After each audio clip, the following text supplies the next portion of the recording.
What's up, guys? Welcome back to the Weekly Scraps. UFC 319 is in the books. That was a great card. I will say delivered. The main event, I was either expecting some craziness between some back and forth between these guys, but it was dominant, and I was right. I was right the second time. The first time I went with DDP because I was just so convinced that he couldn't get bullied, but brother, he bullied that man. Don't let him bully you, son. He bullied him, son. That was what he was talking about. That right there. Ah, No, that was crazy. That was a one-sided technical beatdown. I didn't expect. Again, kind of we talked about it last week. I think that is more impressive from Khamzat than him just going in there. Actually, maybe not, but like him going in there and just blasting the doors off, getting a first round like choke or something like that. But to be able to dominate for 5 rounds like that, that's brutal. yeah, and it makes his performance against Usman, or should I say Usman's performance against him on short notice, even that much more impressive. Maybe this is just a newer version of Hamza. I would say probably that also. Just the threshold because he went so crazy trying to finish Usman like, you're little, I'm going to just smash this guy. And it didn't go that way, and then he got tired, right? With this, he was a lot more efficient. Marab and I was talking about this, and Dennis, he was like, yo, he fought very smart.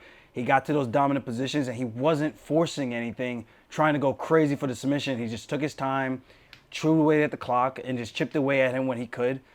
And brother, to be caught in a crucifix in the very first round with like 3 minutes on the clock, maybe more, I would have been crying. I would have been crying. Like, I don't think people understand what it's like to have someone that actually knows what they're doing in to put you in a crucifix position where both your arms are nailed to the cross and you can't do anything and you have to succumb to the beating. And he didn't land that much like impactful shots, but still, it's a big brother moment that's super embarrassing, and that alone is enough for me to shed a tear. I can't And believe it's you're not like doing he this just to got me that. on international TV. And it's not like he got that position just one time. Like he got there multiple times on him, and like again, just it to be that much more technically dominant. That was crazy to watch. Honestly, it was more like honestly, I don't know. I would have to ask you about this more. But like, what did you think about Duplessis' like overall grappling? Because that's where it looked like he was just how do you even make up that gap? You know? I was watching that and I was in awe. Like, in the sense of like, I thought Duplessis' grappling was a lot better than that. And it seems like maybe he's just a big, strong guy. When he gets on top, he's just very strong and very dominant. But off of his back, I thought he was just well versed. Like, you had to have known you were going to get taken down. To have not gone over any of those positions, I mean, maybe they did. Maybe I'm wrong. Maybe they did. But maybe that's just how freaking good Hamzat is. But he had him in a crucifix, and all he kept doing was holding his head. I don't know if my jiu-jitsu guys around the world can explain this and break this down for everybody in a more technical sense.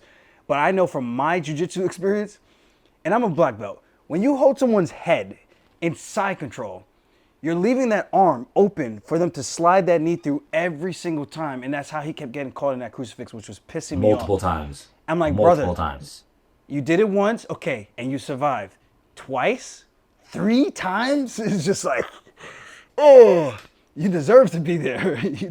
Yo, when Mozart had me there for like the 10 seconds, I was in straight panic mode trying to get my arms out. And he didn't catch me there from a position like that. He caught me there from off of the scramble, which I was even more upset about.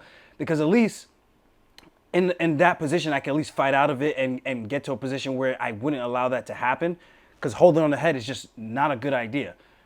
You're holding on the head, you got him clamped here, he takes his arm, he threads his knee through, and then you're pinned. You're pinned. You already gave him the arm around the head. Now this arm is locked, and now the one that is holding the other side of his head, he slides his knee through it. Where do you go? It's a miserable position. He was stuck there for the whole first round, just about. Yeah, so it was a very dominant. I was actually very impressed with Hamzat because he was just like, oh, brother, you just give me this arm. I just take this arm and I put my knee through and you stuck and, brother, I smash crucifix. Yeah, that was rough. I don't know what you do. I don't know what you do with DDP going from that, because that was as dominant as it gets. Like, if you know the guy's a champion, you just had a performance like that. Like, even the hopes of a rematch, it's probably not going to happen. I feel like Hamza will retire before that rematch opportunity ever gets to present itself again for him, in my personal opinion. I mean, but he didn't quit. I'm very impressed with that, because most guys, I feel like when they get there, they're just like, okay, I'll eat a couple shots, the ref will come save me, and it'll all be over really soon. But I mean, that fifth round, come on. that was the most exciting thing. And kudos to Gardner in this, in a double-edged sword way. I was pissed that he stood him up 2 times, because that was a terrible stand-up. But it also gave us Egregious. more excitement for Duplessis to get back into the fight. When he started landing those punches, I was jumping up into my seats like, oh, is he actually tired? And I mean, then for a second, I thought he was going to get that choke. I thought that was the one that kind of made me freak my, like, he had his back and it looked like he had the grip. I was like, if this motherfucker just went down 4-0 and gets the rear naked choke with like under a minute left, that would be the most perfect DDP way of winning this fight possible. that'd have been like Misha Tate versus Holly Holm. That would have been, yeah, if she actually, yeah. Insanity, you know what I mean? So just to come back from being dominated and then getting a finish is just unreal. But kudos to him, man. Hamza is just that guy. I really think he's going to be hard to beat for anybody. Like, with that type of performance, people can say it's boring. It was super dominant. And I think when you have a champ who's as dominant or has been looking as good as he has, for him to go out there and do that to him, to a big, strong guy like Duplessis, man, like, I don't know if there's anyone out there who can grapple with him. I know Sean Strickland threw his name in the hat, says, I'm the only one who could do that to this guy, blah, blah, blah. I don't know Strickland as a grappler like that, but being on bottom, being able to get up, it'd be interesting to see if Strickland can pose some threats. I just don't know Strickland as a guard player or a guy who can constantly get up and not get choked. I don't know. So that's what makes that fight actually compelling. But other than that, I think he's going to be the king for a long time if he wants to be. I just don't think he wants to fight that much anymore. And this is from like inside sources why I'm saying that. I don't think he's going to want to be around for that long. He won the belt, which is a very big thing that he had to do. I'll just leave it at that. But yeah, he won the belt.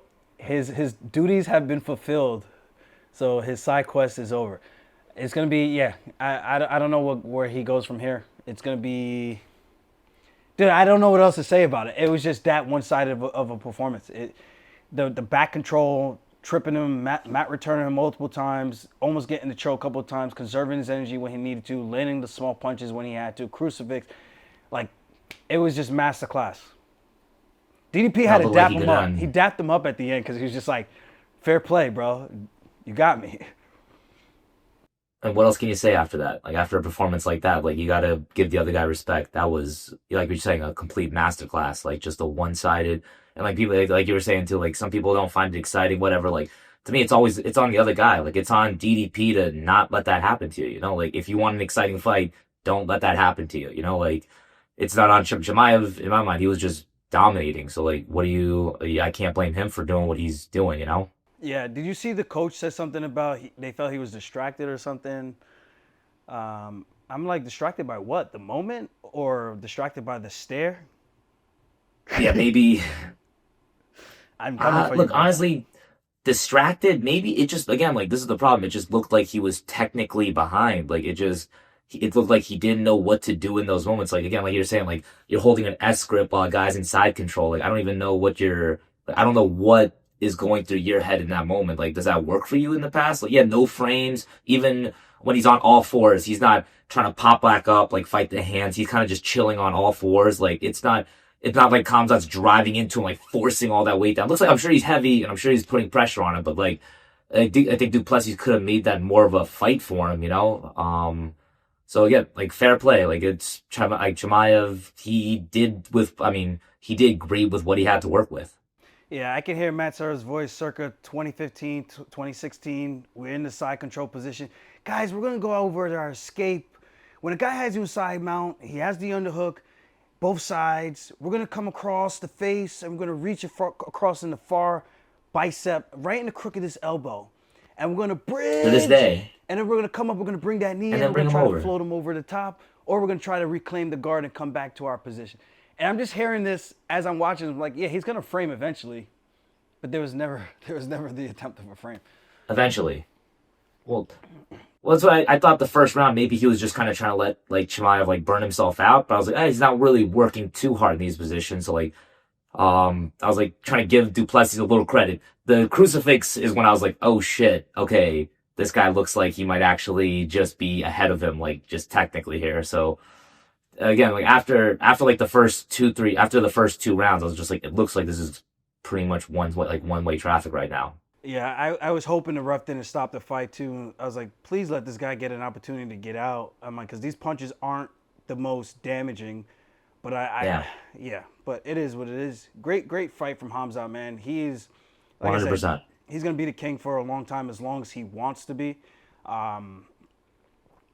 His rise to the top. Like, I don't want to make this segment super long because there's not much to really talk about. But in terms of the greatness of Hamza, like, and from his debut to all the things he's done in such a short amount of time. Obviously, he had the COVID pullouts and things like that, and some injuries and some visa issues. But then all the performances he's had all the way till the title were all impressive. Even the ones that were tit for tat with Gilbert Burns, Usman, close fights, still fun fights, but just overall dominance, and just showed his versatility all around. He's willing to stand there and strike if he has to. We saw that with the Usman fight, with the Usman fight and with the Burns fight, and we saw he could be as dominant as he can be when he goes out there and just blitzkriegs guys. The Leach fight, Jing Liang, Kevin Holland, the Mershot fight, like he's just a marauder, and like I said, I don't think anyone beats him for a while. But yeah, No, with that I agree. said, I've got a. what's that? No, I was gonna say like we gotta talk about the co-main event, right? Oh yeah, of course, Lerone Murphy. Come Now, on. I think he's finally getting That's a his breakout flowers. performance. Breakout performance for sure. Yeah, like that is the breakout performance. I thought after the Carlos Prates knockout, I'm like, you can't get a better KO than that. Like, give that guy the bonus right now. And then 15 minutes later, Lerone Murphy walks out and goes like, all right, let me show you a way worse one now. Like, that was absolutely heinous. Yo, kudos to Pico though, man, because I thought Pico was on his way to get him out of there in the first round. I was like, you got to be kidding me. This is not about to happen, right? This is not about to happen. Putting the pressure on him, great combinations, really fast hands, dig the body with that liver shot. And I was like, oof, I felt that. And I saw Lerone retreating, covering, staying technical, staying defensively sound, but obviously hurt. Weathers the storm, and then he uses his aggression against him, which I feel like this was a similar way that he's been knocked out, other than the elbow, getting caught with a punch, by being so aggressive. He comes in, he walks into the shot, and when you walk into those punches, the impact is just way worse. Versus if you're standing still, someone lands that punch, okay, it's gonna stick. But when you walk into it, it's just like a car crash, just bink. So he's walking forward, he hits that spinning back elbow, and I'm just like, yeah, that's a good night. Once you saw him the way he fell back, I'm like, yeah, you're not getting enough from that. That was just game blouses. No, like as a fan, I love Pico's style. Like, it's very entertaining, but that's it's a risky style. Like Lerone Murphy, we kind of talked about it last week again. Like, he fights very smart. He's really, I think, well schooled everywhere. It was very, like, even like in the Emmett fight, really smart things he does. Like when a guy tries to crash in, he's trying to run him into elbows. This time he ran him to a spinning elbow, but fuck, again, like same thing, gorgeous. I just feel I think Aaron Pico, again, super talented. It just, I don't know, that aggressive fight style. I don't know if it's like he fights like he has an iron chin. Like if you're like a Julio Cesar Chavez, you're like one of the, like a Canelo, where you just have like an unreal chin, you can fight like that. But like you're saying, he gets caught going forward all like a good amount, and against these like better and better guys, like they're gonna be able to run you into stuff. And if you can't take those punches, then you gotta be able to adjust to that. Like even the takedown, I thought awesome. I don't think he was gonna be able to control Murphy on the ground, but I mean, Pico showed a very good. He showed an overall good game. It's just I don't know what he would have to do to adjust for these like higher and higher level guys. Yeah, I would say to make his adjustments, he just has to take his foot off the gas just a little bit with the walking forward. Like it has to be like the way Taporia does it. He uses those small stutter steps, and then when he closes the gap, he lands his punches, and then when you try to counter, he's stepping back or he's weaving, and then he's out of position for his opponent to hit him, and then he's right back in your face, putting the pressure back on you again. So you're having to fight at his tempo and his pace, and then he's looking to see where you're throwing those punches. Pico could do something very, very similar, but when you're walking forward and then you start to get squared to land those big punches, and then you're that close in range, like, yeah, you're going to be able to dig like you're hitting a punching bag, but you're not hitting a punching bag. These things hit back. These things hit back. But yeah. Yeah, even like the knockout sequence, like that little, like he kind of tried like a stutter step and then like try to get, but then he tried to, I think, like jump in with like a big wide shot and just again ran straight into that elbow. Like again, like kind of what you're saying too. Like he's not fainting his way. He's not like faking his way in, like inching his way in little by little. He's looking for like big power shot, which again, to his credit, like he landed a beautiful body hook, like landed like beautiful shot to the liver just from the outside, just exploded in. Like there's definitely benefits to that style too, but this is the big downside. Like you really leave yourself exposed to get hit by big shots too. Yeah, that was tough. You know, that's one of those fights. Like I didn't care who won. I just didn't want Pico to come in and run through him, because that could always happen, right? We never know when someone's coming in from another organization what that fight might look like for their debut. But he didn't look like he had any jitters. He fought well. He just made a couple, well, not even a couple. He made one technical mistake that was working for him, but then it backfired on him later on in the round, and that's how the fight goes. Sometimes that's just the fight game, man. Again, he's been caught like that before. Uber aggressive, putting the beats on guys, and then he just gets caught just using that aggression a little bit too much instead of realizing that his opponent can still hurt him. And there was a moment where I think Lerone clipped him, where he shot in for a takedown. It looked like he rocked him, and it didn't look like a very big punch. And that was also my thing with him coming into this fight. I felt like he might be a little chinny. But yeah, that elbow, not the punch I'm talking about, but that elbow would have put just about anybody out. 100%.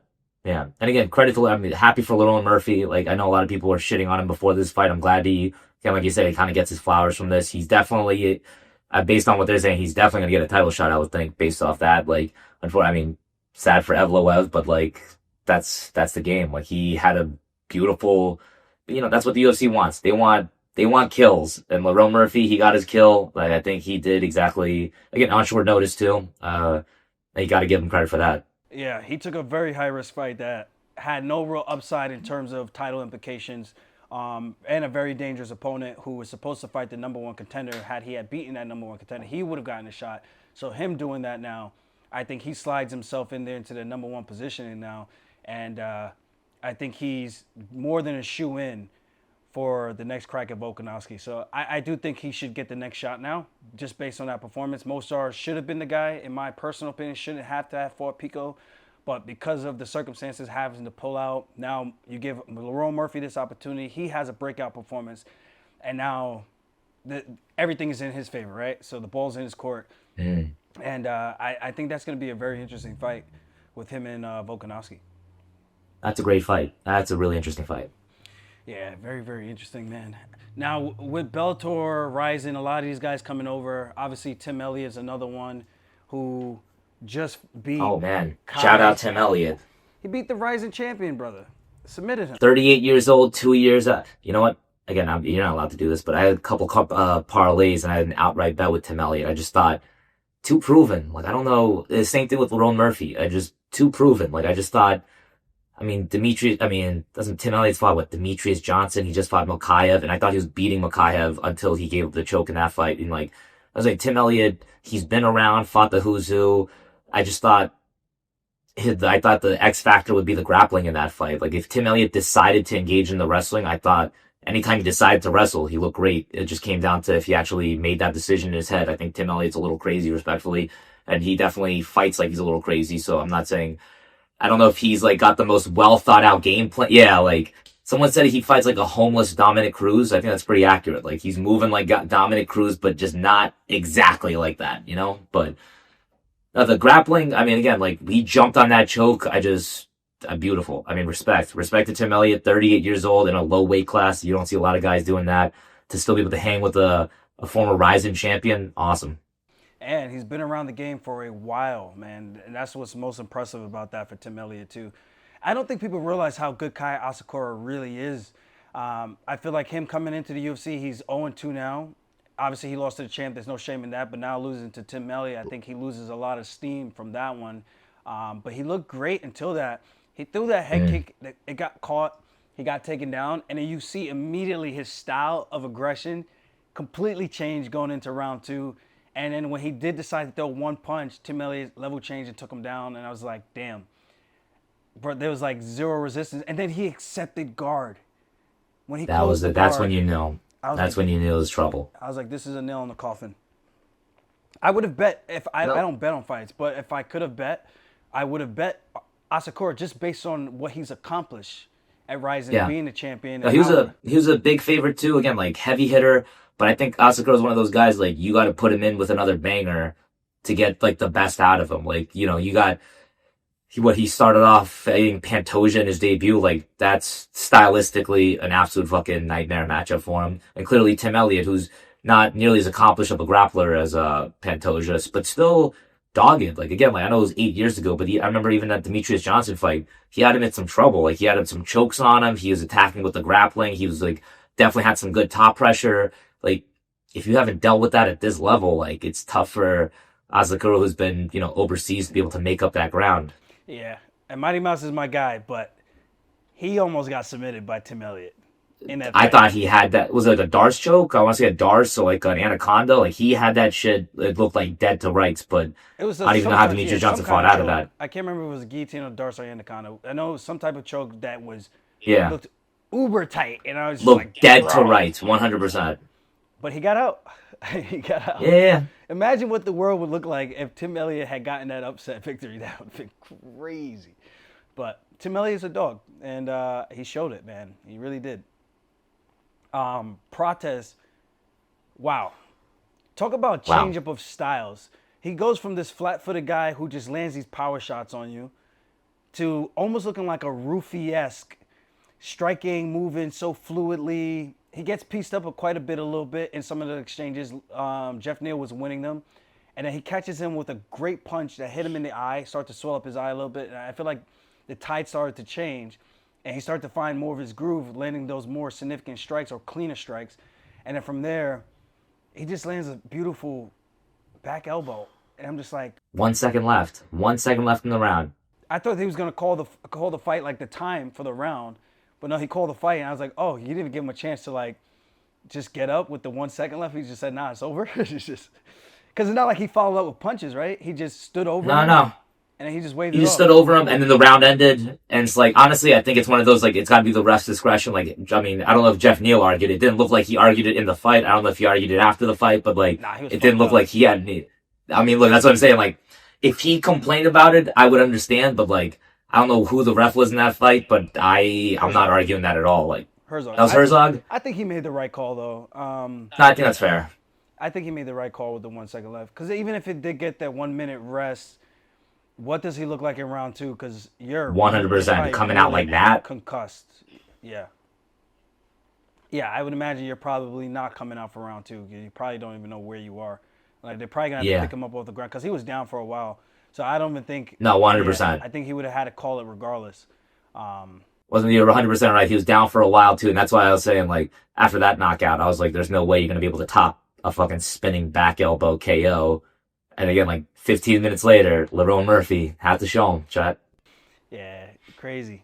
It was crazy. Some really good fights. MVP also, really good performance. I like him at 185. I really do. Yeah, he's fun. I think he's got a good speed advantage over these guys. Yeah, 70, they're a little bit closer in speed. At 85, it was apparent that JC Cannonier just could not get to him at all. And then when he did, it was just fun to watch. I knew eventually if he did get him down, that would be the interesting part. And he got him down. He could not get back up. I was like, damn. If this had happened in the first round, this would be a completely different fight. But that's how the fight goes, man. It's like, can you get them down and implement your game plan? You're gonna have to deal with this guy taunting you the whole time. What is it? 2 knockdowns, and then he's just like, yo, that would piss me off so much in Dude, a fight if somebody was doing that to me. I'd be so pissed. that might be the most disrespectful style in MMA right now. Like that kind of to have to fight MVP should be like a punishment. That guy's got the most, unless you're like a dogged wrestler, that's got to be the most annoying style. Uh, Again, I thought Cannonier just looked too slow. He just looked too, I mean, like, I love the pressure. It looked like he had a good game plan. It looked a decent game plan. Like, he was pressuring him, moving him back, but he just looked, I mean, MVP knows how to use his range, his fucking just length so well, knows how to use his feet. And it just looked like a tough fucking nightmare matchup. The guy's hitting you with a 1-2, disappearing on you, like turning you around, and then he's dancing at you. I'm like, dude, you gotta bring a gun. Like, this is a fucking I, tough guy to deal with. I was gonna say it too. I was like, yo, someone starts doing that, I'm getting the blicky, and then you gotta come back like, oh, you like to dance? Dance, motherfucker, dance. Dance. Right at the floor, dance, right at your toes, dance with me. But you're right too. Like Cannonier finds the takedown that last round. MVP still looks like he has no idea what he's doing down there. I don't know what. I don't like. Man's been fighting for like 20 years. I don't understand how this works. It's actually fascinating to me. Like it is weird how MMA works. Yes, fascinating sport, man. It really is. This is just I get blown away from time to time when I watch this, and I'm just like, I can't call these fights anymore because sometimes at the highest level, it's just such a whoever can implement their game plan and get in the other person's head where they can't make the adjustments, they usually win the fight, man. And that's usually just how it goes. And that's why I guess when they say if we fought nine times out of 10, how the fight would go, right? So I think JC now, after having that experience, maybe if they fought again, that fight's completely different. Maybe he's able to get him down in the first round and make that adjustment, right? Because now he's actually been in there with someone who has that style versus trying to find someone who can implement that style in his gym, and they're just not doing a good enough job, right, to give you that look. Yeah, it's just a fascinating sport, and that's why I like it so much, man. So, congrats to MVP. I know he was calling out Prates, and I saw them both partying that night. I saw a video of them doing the clip. Prates was doing the MVP walkout. Yeah, this was a great card. I thought from top to bottom. I didn't get to watch a lot of the other ones because my ESPN account wasn't working. We had to rush to the bar to watch some of the others. But overall, I thought really good, great main card. Some good fights. I heard on the prelims. I don't know if you got to watch any of them, but yeah, I didn't get to watch much. Nah, I watched all the fights, but I got no life, so what am I gonna do? Well, I wish I was able to watch them, but Now they were again, like you said, top to bottom, really, really good fights. yeah, all in all, really good. Today here is Monday. I know got a couple more days. Fighter check-in tomorrow at the hotel. Gotta get the weight down. I think my weight's relatively lighter than normal. I gotta go check because I didn't bring a scale, which I'm kind of kicking myself for doing. So I didn't get to check my weight yesterday morning. I haven't checked it this morning. I think last night I slept like 12 hours. So I think I'm finally back on the time zone. Well, on their time zone, I should say. We got training in a couple hours. And I'll get to check my weight before and after. And just continue my ascent. I've been watching some more Brian Ortega videos. It's like, I don't know, it's different. It's like when you watch the tape and then you watch it again, like sometimes you see new things. And Brian Ortega has a very aggressive style. And I'm looking at what new ways of how I can use that against him, because I think there's always some openings that can be created with things like that. And obviously I had a lot of good sparring. I had some guys, Marab is uber aggressive. You have some of the other guys, Dennis, I have Shane, John Powell, these guys who are uber aggressive, really, really trying to hit me with the boxing and give me those looks. And I think we've done a great job with that. But now there's a couple of things I think I can add in after watching some more tape again that some of these other guys had success with or didn't do, that I think I could probably pull off. So it's going to be interesting.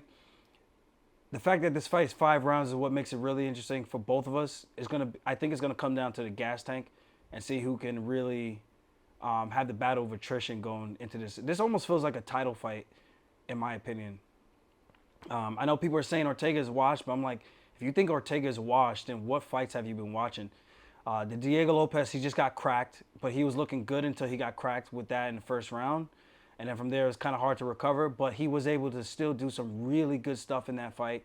Even with the Holloway fight, the Volkanovski fight, like people only see it like, oh, you got dominated, but he didn't really get dominated. If you actually watch the fight, he was in all those fights. The Yair Rodriguez fight, same thing.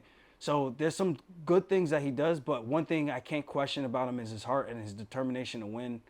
But with that said, I think I got some good stuff for this. So I'm excited for this opportunity. This is a matchup that I never ever would have expected to have happen. But two guys that have been around the block, me coming up a weight class, it just makes sense that I guess our paths are crossing. And he's a really chill dude, man. Super down to earth, humble as hell. It feels weird because this is like the closest thing to a friend that I'm fighting, like ever. So that's gonna be unique. It's gonna be like, how do I turn that switch on? Where it's like I could turn the switch on, but how do I turn on the, like, I want to really hurt you kind of feel? You know what I mean? Like there's one thing with winning, yeah, we're fighting, but then when you're doing some stuff where you're just being nasty, like that's the part where I'm just like, oh fuck, man, I got to do that to this guy. And he's got to do that to me. So it's like for both of us. I mean, who knows? He could probably turn. That's it on the and deal. just Yep. fuck. I was gonna say. But that's gonna be the unique part with this. So I'm looking forward to this, man. This is gonna be. I can see this fight playing out multiple ways. I think this could be a 5-round war. I see it being a grapple-heavy fight, or I could see it just being, like I said, 5-round war, just a crazy striking exchanges. And we're not two of the best strikers, but he has decent boxing. I have unorthodox striking. So let's see how we match up and see who can implement their game plan, their style. Yeah, and I will say, obviously, I'm not saying this is your game plan or not, but I will say as a fan, I think everyone definitely wants to see you guys grapple. So if it happens, I'm telling you, everyone will be like, even like for example, your Evloev fight. I think everyone loved that, like that style of grappling when another guy's willing to engage with you. That makes it very fun, and I think you definitely got a good dance partner for this. So again, a really exciting fight. I mean, I don't know how you feel about it, but I think I'm happy that it's a 5-round fight. I think it's going to it does feel like a title fight in that sense. You got a former 2-time title challenger at featherweight. You got you, a former bantamweight champion going up a weight class. And I think it's a really exciting fight stylistically too. Really interesting. Yeah, it's going to be fun. It's going to be fun. I'm like, I don't want to say antsy, but I'm excited for the unknown. Is probably the best words to put it, to how to phrase it. Because I really don't know how this fight's going to go. I got all these people telling me, oh, you're going to kill him. I'm like, I don't know if you guys are watching the same tape that I'm watching. I don't think I'm going out there and just killing him. And the stuff that I'm really good at, he's actually good at defending. So we'll see. Maybe not so much the wrestling aspect, but the jiu-jitsu part, if, going for the back, I'm sure he's going to know how to defend the backs, defending the body lock triangle. So I got my work cut out for me. And I got to be smart with my energy consumption, not going for broke, squeezing my legs out too much where he's tiring me out. And then if he does escape, now we're back on the feet. I got to shake out my legs a little bit. So there's a lot of little things that I got to keep in mind, which fight IQ and experience is definitely going to play a big part. And being able to do it in the training room puts me in a really comfortable position, knowing that I've done all the right things. So this just comes down to, I really think it's going to come down to just will, who wants it more. All right, tell Jake to clip this too before your fight. Come on, that's a good one. Yeah. But other than that, I know it's getting late on your side of town, your side of the world. Yep, that's it. I'm going to get myself ready and geared up for training right now and get this hard part done. I think I'm going to go get some eggs at the PI because I'm starving. I went to sleep at like 7 p.m. last night, woke up at like 2 in the morning. Jesus Christ. Went back to sleep, woke up at like 6, and I've been up since then. So Jesus. yeah, it's been a long day. Already. How long are you staying in China till after the fight? We leave Monday night. Okay. I would have been happier to stay out maybe an extra day or two, but with the app situation and Instagram, even with the VPNs are still a pain in the ass to use for me to get my American apps to work. It's just like, it's brutal. So it takes away the fun out of wanting to stay and hang out around here, you know? So that's the shitty part. Yeah. We're not big on China over here, so it's all good. All right. Thanks for having us, people. All right, guys, like, comment, concern. Let us know what you thought about the main event and who do you think Khamzat should fight next. I know he's got some stuff with the cut. Oh, speaking of the part where he was saying the Aluk Akbar, Aluk Akbar, Oh, shit. and Dana hit him and was like, "Yo, bro, cut it out." It was like, "Yo, Brother, this is America. Don't be saying Allah Akbar near me, all right? That's that. Oh my goodness! I was like, what is happening right now? There's no way he's saying this right now, is he? Yes, he's actually saying this right now. I don't even know what Allah Akbar means, but all I know is it sounds crazy enough where you gotta chill, brother. Like, all right, you can't be doing that in the U.S. Yeah, it's not good. I'll tell you that. It's not good.